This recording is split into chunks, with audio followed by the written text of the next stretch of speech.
Hello दोस्तों, कैसे हो आप लोग। चलिए आज के सेशन में मैं आपके सामने स्टार्ट कर रहा हूँ कि देखिए सीयूईटी का पेपर आप लोग देना चाह रहे होंगे। अगर आप सीयूईटी पीजी देना चाहते हैं और एलएलबी करना चाहते हैं सेंट्रल यूनिवर्सिटी से, तो आपको इसका सिलेबस पता होना जरूरी है। तो सबसे पहले सिलेबस पता होने के लिए आपको क्या करना होगा, देखो सबसे पहले मैंने आपके सामने सिलेबस रख दिया है। इस पूरे क्वेश्चन पेपर में 75 क्वेश्चंस होते हैं बच्चों, देखो ध्यान से। 75 क्वेश्चंस होते हैं। अगर आप एलएलबी करना चाहते हैं सेंट्रल यूनिवर्सिटी से, तो आपको पता होना चाहिए कि 75 क्वेश्चंस आते हैं सीयूईटी पीजी के अंदर। और एक क्वेश्चन होता है 4 नंबर का, टोटल होता है 300 नंबर का।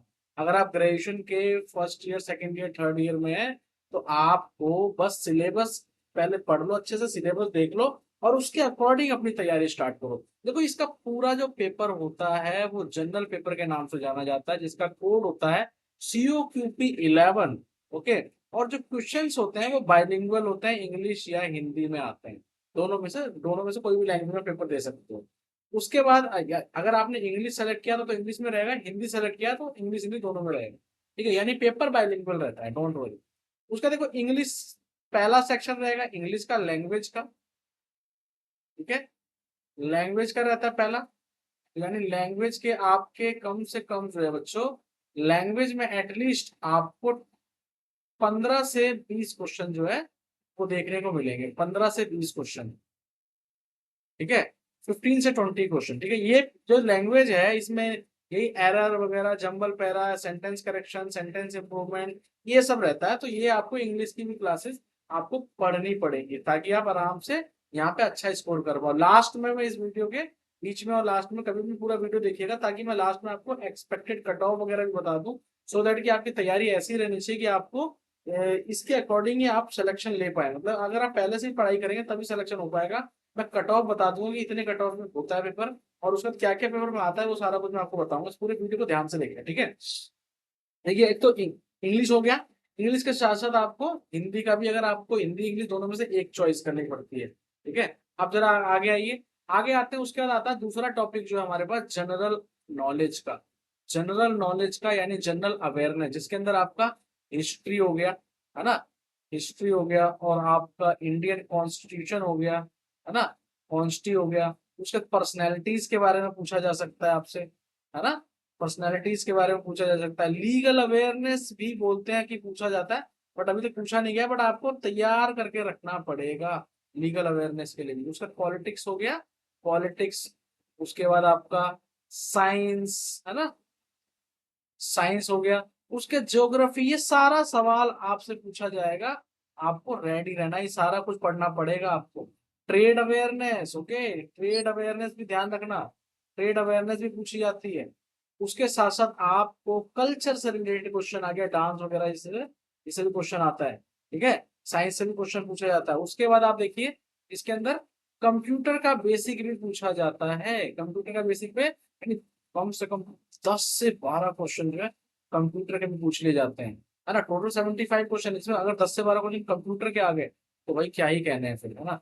कंप्यूटर का अगर आपका computer application, computer shortcut, Microsoft window, Microsoft office, type MS word, है ना, types of computer, storage device, hardware and software, input and output device, internet के बारे में, कंप्यूटर नेटवर्क के बारे में, वेबसाइट के बारे में, वेब ब्राउजर के बारे में, कंप्यूटर वायरस के बारे में, इंपॉर्टेंट कंप्यूटर रिलेटेड टर्म्स के बारे में। ठीक है, ये सारा ही आपको सीयूईटी पीजी में देखने को मिलेगा।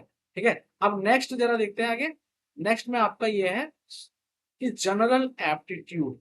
जनरल एप्टीट्यूड में आपका देखो लॉजिकल रीजनिंग वगैरह हो गया, और आपका पहले मैं मैथ की बात करता हूँ। इसमें general aptitude and logical reasoning, math और ये है। देखो क्लॉक हो गया, कैलेंडर हो गया। ठीक है, उसके बाद आपका HCF, LCM, percentage profit loss, है ना, परसेंटेज प्रॉफिट लॉस, और साथ में आपको रेशो, है ना, रेशो हो गया, टाइम एंड वर्क हो गया, है ना, टाइम एंड वर्क हो गया, स्टॉक एंड शेयर हो गया, है ना। ये सारा क्वेश्चन आपसे पूछा जाता है। डिस्काउंट का क्वेश्चन हो गया आपसे, है ना, मार्केट प्राइस डिस्काउंट, ये वो सब कुछ पूछा जाता है। सेट्स और यूनियन से रिलेटेड क्वेश्चन पूछे जाते हैं, है ना। मैथ्स अगर आप दे रहे हो तो मैथ्स में इसमें ध्यान रखना। अब मैथ्स के बिना सिलेक्शन भी नहीं होगा। क्योंकि देखो हम हर बार सोचते हैं कि मैथ्स के बिना हो जाएगा, बट मैथ्स के बिना सिलेक्शन नहीं होगा। यानी कि कोई सा भी एक सेक्शन आप छोड़ नहीं सकते हो, अदरवाइज दूसरा बच्चा आपसे आगे निकल जाएगा। कहने का मतलब 25%, यानी कि 25 से 20% जो है आपका मैथ आती है। यानी कि आप कह लो कि 15 क्वेश्चन तो आप मान के चलो, ठीक है, 15 क्वेश्चन आप मान के चलो कि मैथ की आएगी। तो 15 क्वेश्चन इसी तरह से आपको लॉजिकल रीजनिंग का देखने को मिलेगा। ठीक है, फिर बच्चों क्या करना होगा। आप देखो ये वॉल्यूम सरफेस एरिया हो गया, pipe and system, mixture allegation, ये सारा कुछ आपसे पूछा जाएगा। परमुटेशन कॉम्बिनेशन, अब रैंकिंग टेस्ट हो गया, लीनियर अरेंजमेंट हो गया, sentence argument, cause and effect, state assumption, है ना, number series, blood relation, coding decoding, inference और नॉन वर्बल रीजनिंग, सारा कुछ आपको पढ़ना पड़ेगा अगर आप चाहते हो कि आपका 100% सिलेक्शन हो और आप एलएलबी कर पाओ। तो आपको भाई ये जनरल टेस्ट तो पास करना ही पड़ेगा, जनरल टेस्ट पास करना ही पड़ेगा, अदरवाइज सिलेक्शन होना बहुत मुश्किल है। क्योंकि देखो इन सारे के बाद आपको मैं आपको बता दूं इस कट ऑफ के बारे में कि कितनी कट ऑफ जाती है अगर आप सीयूईटी की तैयारी कर रहे हो और अभी से आप लगना चाहते हो। तो पहले बता दूं आपको 200 300 में से 210 तक कट ऑफ गई है इस बार सीएलसी के अंदर, कैंपस लॉ सेंटर के अंदर। तो आप 210 से ऊपर ही मान के चलो, 215। अब सोचो कि मान के चलोगे 215 नंबर आ रहे हैं आपके, तब जाकर के आपको फर्स्ट कट ऑफ में नाम आ रहा है। तो कहने का मतलब है तैयारी कैसी करनी पड़ेगी, है ना, प्रिपरेशन एकदम स्मार्ट प्रिपरेशन करनी पड़ेगी पूरी अच्छे तरीके से, है ना। ठीक है, तभी आपका सिलेक्शन हो पाएगा। समझ आई बात। तो इसी तरह से आपको करना होगा। और अगर आपको कोई भी डाउट आता है तो आप ना मेरे नंबर जो दिया हुआ है इस नंबर पे कांटेक्ट कर सकते हो। मैं नंबर लिख देता हूँ आपको यहाँ पे, 8178747065। ठीक है, बाकी चैनल सब्सक्राइब कर लो। बाकी बहुत सारी चीजें मैं इसके ऊपर अब डालना स्टार्ट कर रहा हूँ। टारगेट, अगर आपको टारगेट सेट करना है कि भाई मुझे एलएलबी करनी है टीयू से या फिर बीएचयू से या किसी बहुत बढ़िया सेंटर यूनिवर्सिटी से। थैंक यू सो मच, मिलते हैं नेक्स्ट वीडियो में।